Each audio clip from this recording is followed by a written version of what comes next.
Boa noite, cafeinados! Tudo bom com vocês? Estou aqui de volta, dessa vez para falar sobre personalidade histriônica, borderline e narcisismo, tá? Nós vamos estar falando aqui vários temas importantes com relação a esses transtornos de personalidade que têm atingido muito aí pessoas importantes da mídia, né? Mas vou destacar aqui um exemplo muito conhecido no cinema, muita jovenzinha imitou, que foi a Arlequina. Virou febre entre as crianças e adolescentes, né? A Arlequina, ela tem uma característica muito peculiar, né? Porque ela se mostrava muito submissa e por vezes muito louca, inconsequente e carente de atenção do arlequim dela, né? A Arlequina, o nome dela advém de Arlequim, que é um palhaço, né? Remete à personagem do Estrião, da Roma Antiga, que era aquele bobo da corte, né? Faz de tudo, é isso mesmo. O histriônico, ele faz de tudo para chamar a atenção, por carência, por necessidade. E ele manipula, ao passo que ele quer as coisas, ele manipula de forma submissa para conseguir o que quer. Seduz por algumas vezes para poder tentar encantar as pessoas e ganhar confiança, mas ele não deixa de ter muita insegurança, muito inseguro das coisas que ele quer, que ele consegue. O histriônico, às vezes ele vai agir com muita impulsividade e por vezes violência, né? Também para chamar a atenção de todo mundo e conseguir ganhar as coisas das pessoas. Eu destaco aqui um livro que ela leu na cela no episódio do filme e ninguém se atentou para isso, mas era um livro de conto erótico que remetia a uma história parecida com a dela e do Arlequim, né? Então ela estaria sempre aquele pessoal que está sempre querendo viver no mundo da fantasia e revivendo a cena, com certeza de que tudo vai ser do jeito que quer. Esse é o histriônico. Só que a Arlequina, ela não é só uma pessoa carente. Ela é uma pessoa narcisista e que potencialmente passou por algum transtorno. Tem até trilha sonora, ó. Eu fiz isso aqui de uma forma irreverente, mas para destacar essa característica dela, de carência excessiva, né? E com certeza de manipulação através de submissão. Outras personagens também da história que falam sobre, já não é mais histrionismo, um tom de histriônico e um tom de narcisismo, né?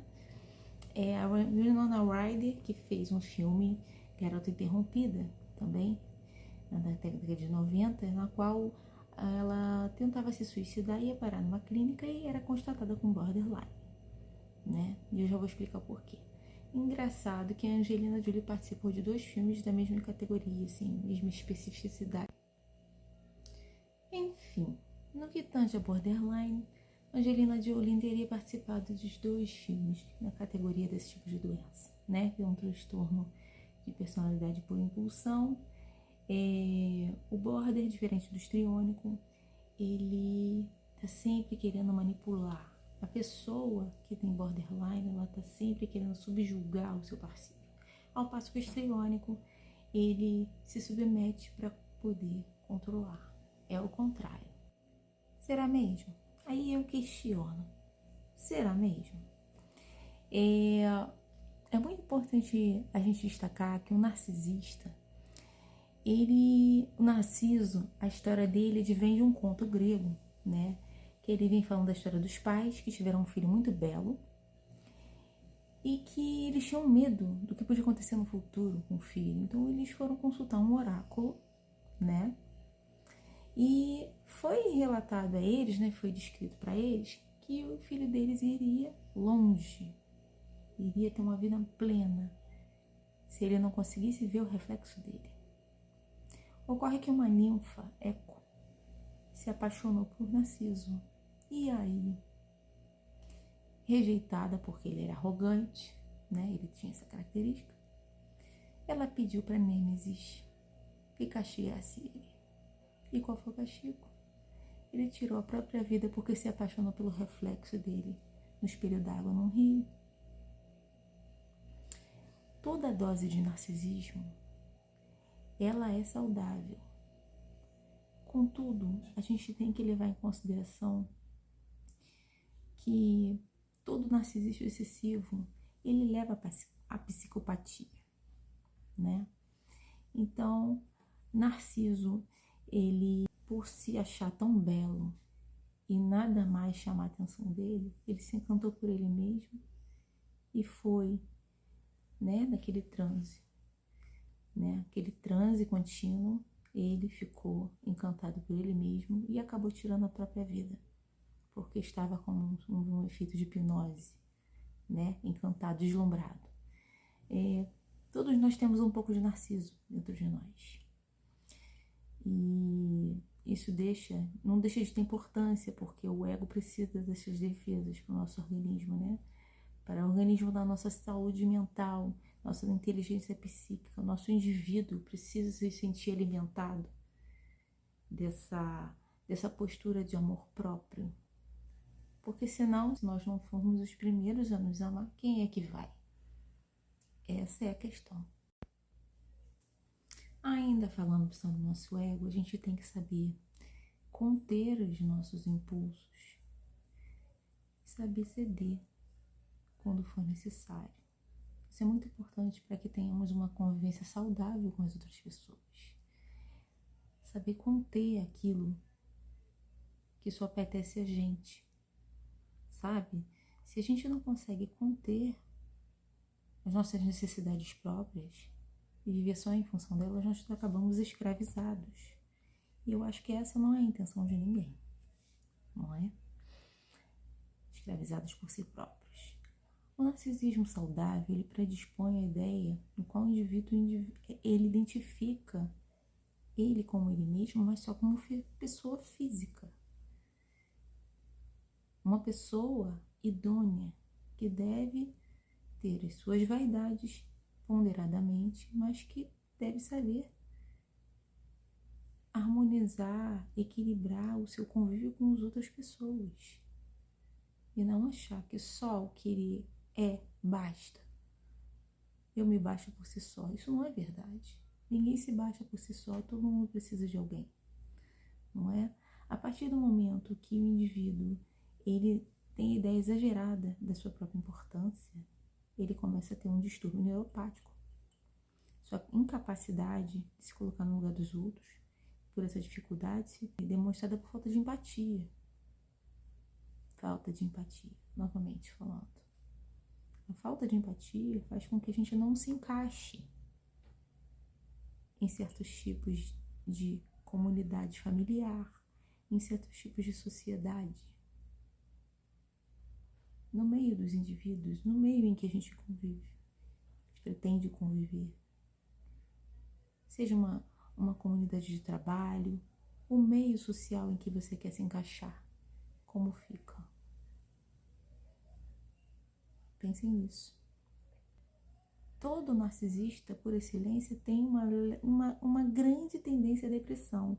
E daí é onde existem as diferenças do borderline para o histriônico, porque ambos têm uma nota de narcisismo na sua personalidade. Uma grande e considerável nota.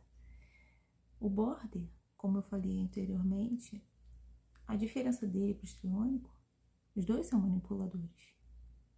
Os dois têm um histórico de perturbação por algum tipo de trauma de infância, alguma vivência que não foi legal na vida deles. Algum trauma, alguma coisa que ficou marcada de forma negativa.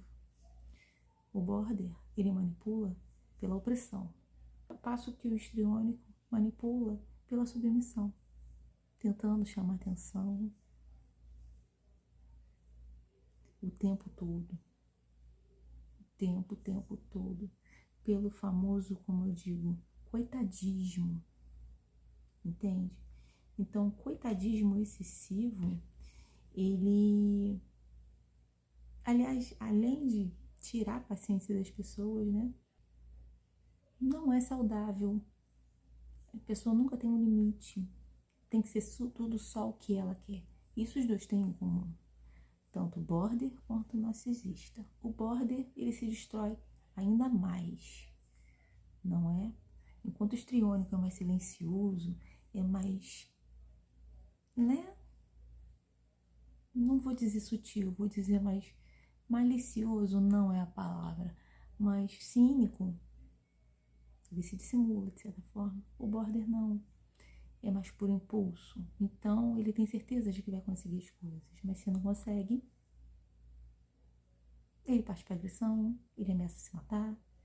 Isso é uma certeza clara de que a pessoa não tem controle dela mesma. E é insegura. E a insegurança predispõe depressão. E a depressão atrai o suicídio. Então, esses dois também são dois candidatos muito fortes. Então, pessoal, só para finalizar, o que eu peço a vocês é: não deem atenção desmedida a essas pessoas que tentam manipular. Por mais que elas tenham esse descontrole emocional, busquem orientar sempre para eles pedirem ajuda. Sabe? É muito importante. Borderline, como eu falei antes, não é transtorno bipolar. Por uma simples diferença: o tempo que ocorre o surto. O transtorno bipolar, ele ocorre pelo menos consecutivamente por 2 semanas, sem parar. Enquanto o border, eles têm consciência do que estão fazendo. E aquilo ali foi causado por alguma coisa, teve um nexo causal aí. Então, quem puder orientar, aconselhar a pessoa a se cuidar, é sempre melhor, a gente se sente melhor sendo mais útil, não é? Pensem nisso. Eu espero que vocês tenham gostado do conteúdo. Um grande abraço.